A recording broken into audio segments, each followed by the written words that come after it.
Sebuah video memperlihatkan tiang listrik yang hendak dicabut. Terlihat mobil dengan sebuah alat panjang seakan mengangkat tiang listrik tersebut. Videonya pun viral di media sosial, salah satunya diunggah oleh akun Instagram @memomedsos.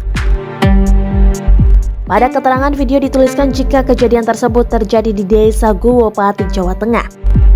Warga yang digegerkan dengan pencabutan puluhan tiang listrik secara paksa. Diduga aksi ini dilakukan oleh seorang suruhan mantan kades yang kalah pada Pilkades pada bulan April 2021 lalu.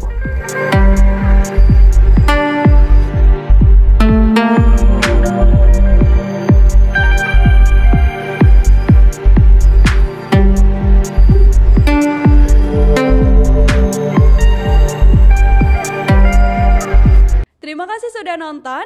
Jangan lupa like, subscribe, dan share ya.